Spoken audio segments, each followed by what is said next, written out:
Assalamualaikum warahmatullahi wabarakatuh. Sahabat motivator Banua dimanapun pian berada sabarataan. Hari ini ulun membahas topik yang lagi trending saat ini, yaitu pelecehan seksual oleh tokoh masyarakat.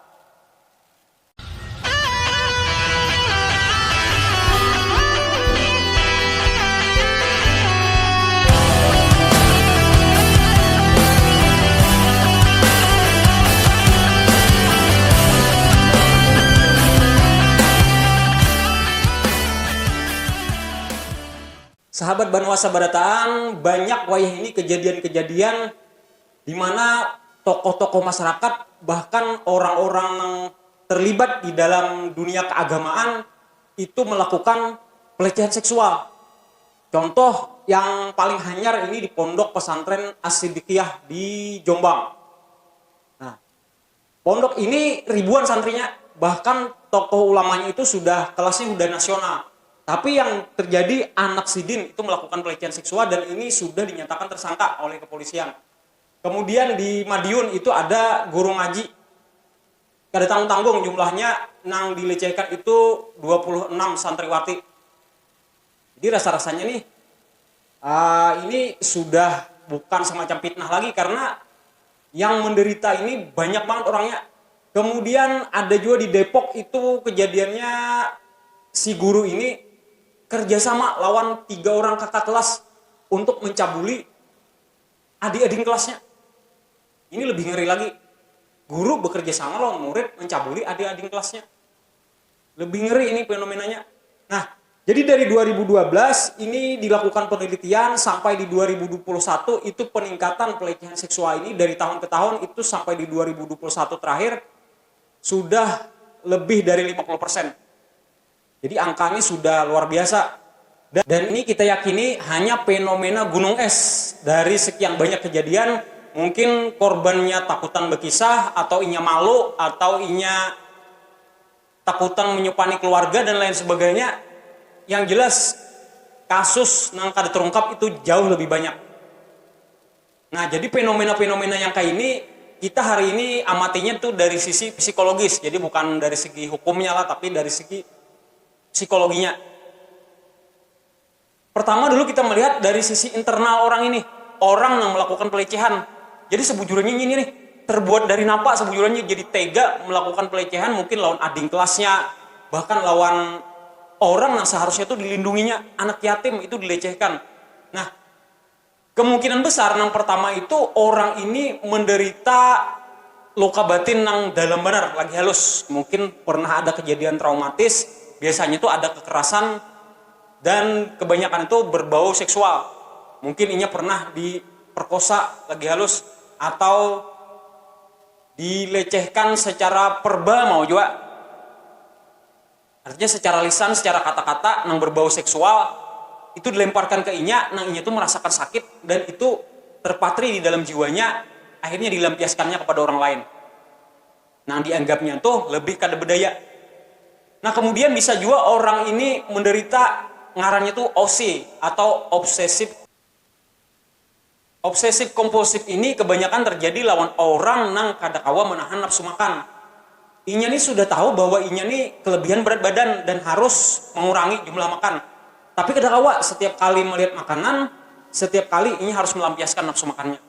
Nah, itu terjemahkan ke dalam kontak seksual. Ada orang yang kada kawa menahan hasrat. Tiap kali melihat seseorang yang diidamkannya, itu mau kada mau nyarinya harus berhubungan seksual dengan orang itu. Dan menjadi obsesi dalam pikirannya. Bayangkan ya, menjadi obsesi itu artinya kayak terbayang siang malam setiap saat, setiap waktu. Itu obsesi ngarannya. Nah, ada juga orang yang memang inya tuh terpapar dari luar, dari eksternal dirinya. Misalnya kayak orang yang kecanduan pornografi. Pornografi itu kan kalau 1-2 kali ya mungkin kada apa-apa lah. Tapi begitunya berulangnya akan terus minta tagih lagi. Yang lebih hebat lagi, asalnya lagi dulu semacam semi-semi porno aja, sekarang harus nang aneh-aneh pornonya. Cari lagi, tagih lagi. Sampai di titik tertentu, inya tuh hendak mewujudkan asalnya visual. Kayak apa jadinya kalau ini nyata, pengalaman nyata, lalu dicarilah orang yang tepat untuk melampiaskan hasratnya tadi itu. Yang asalnya di dalam imajinasi, hendak diulahnya di dalam realita. Nah, ada juga orang yang memang di dalam keluarganya bermasalah. Karena itu yang paling penting itu sebenarnya menjaga supaya kayak apa, jangan terlalu banyak broken home di Indonesia ini. Jangan seperti di luar negeri. Broken home itu anak-anak kita jadi kekurangan kasih sayang, lalu karena ia kekurangan, ia akan mencari di luar. Dikiranya tuh cinta, dikiranya tuh kasih sayang, padahal orang mengincar sisi seksualitasnya. Muncullah predator-predator anak duluan. Anak-anak di bawah umur jadi sasaran. Nah kemudian bisa juga kita mengamatinya itu dari sisi kuantum energi.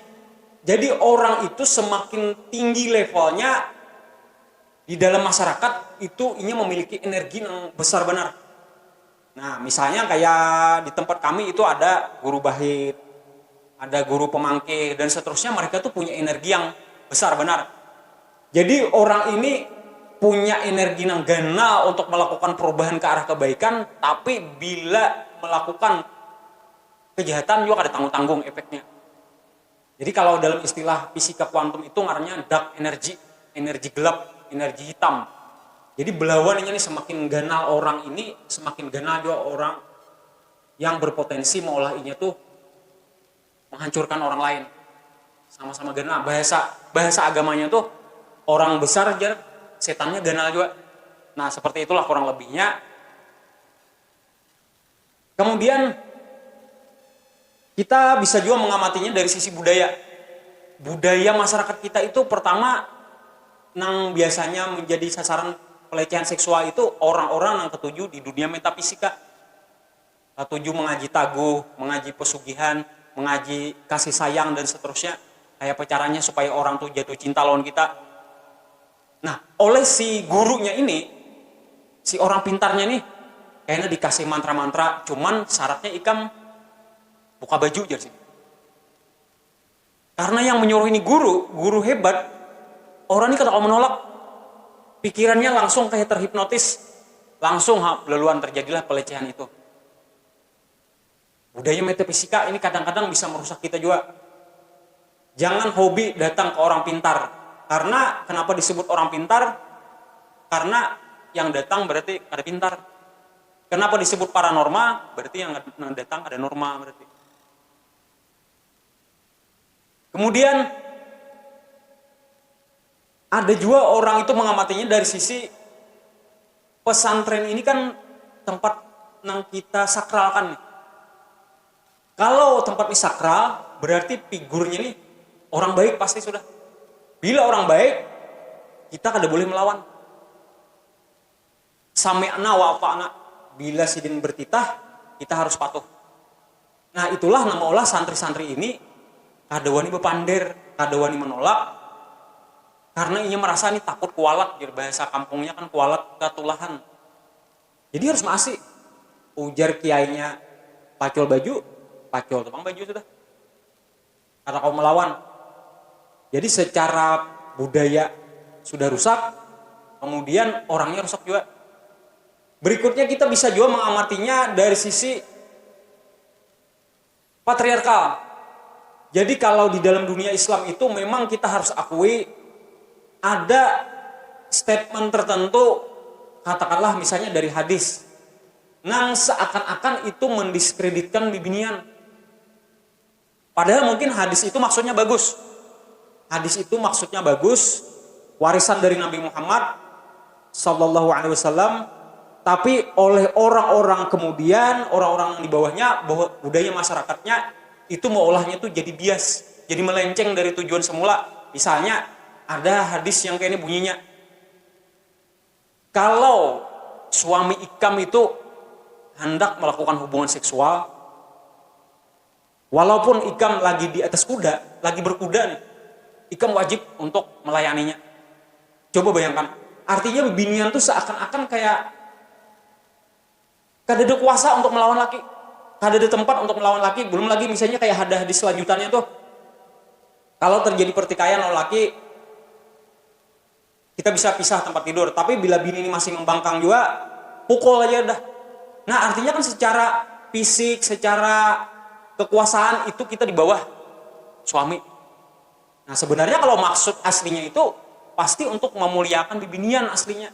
Tapi kan ada bias di masyarakat. Belum lagi kalau kita misalnya hadis-hadis tentang bidadari, karena kalau kita melakukan ini maka imbalannya bidadari di surga segala macam, yang mengolah seakan-akan agama ini dipenuhi lawan seksualitas, ganjarannya pun berbau seksual.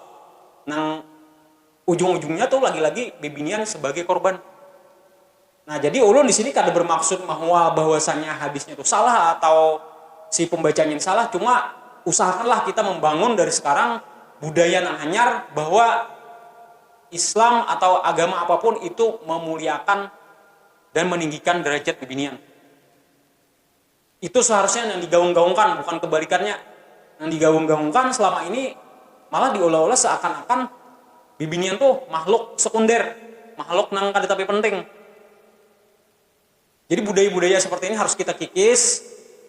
Kemudian kalau yang berkaitan lawan luka batin tadi, yang mau kada mau orang yang bersangkutan terapi dirinya baik dengan cara modern maupun cara yang klasik atau cara yang religius spiritual. Yang jelas luka batin itu harus tersembuhkan. Yang biasanya itu paling banyak tuh pakai forgiveness terapi memaafkan. Kita harus berdamai dengan masa lalu kita. Nah, memang kada gampang kalau orang melakukan kekerasan seksual atau mungkin orang dekat kita harus maafkan orang itu. Itulah jalan yang terbagus untuk kita terbebas dari lingkaran setan. Nah, kalau yang berkaitan lawan budaya misalnya kayak di pesantren, ya itu mau kada mau ya pesantrennya memang harus melakukan perombakan sistem. Misalnya kayak apa caranya supaya lebih bahasa kerennya tuh humanis. Pesantrennya harus humanis. Humanis tuh mungkin misalnya nih lah contoh. Jangan diopang liburan tuh sebulan sekali, lawasan. Libur sebulan sekali tuh kalau menurut ulun ini kayak terlalu mengekang dengan fitrah manusia. Mungkin itu salah satunya yang membuat nafsu seksualitas itu jadi mengendap dan akhirnya inya menuntut untuk pelampiasan. Jadi kada heran kalau ada istilah jangan macam-macam jar lawan anak pesantren kan ini bilangnya keluar itu harap pada nang di luar ya. Itu biasanya obrolan-obrolan masyarakat itu banyak bujurnya. Nah, karena itu usahakan membangun pesantren budayanya yang lebih humanis dan ramah anak. Itu yang paling penting.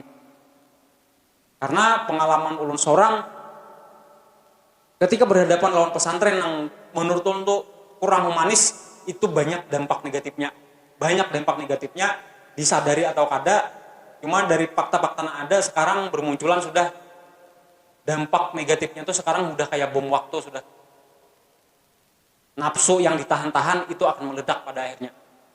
Nah mudah-mudahan sekilas pencerahan ini ada manfaatnya dan bisa disebarkan semangatnya lawan kawan-kawan kita yang lain. Mudah-mudahan bermanfaat gasan ulun, gasan pian, gasan kita sabarataan. Ulun motivator Banua mengucapkan Assalamualaikum warahmatullahi wabarakatuh.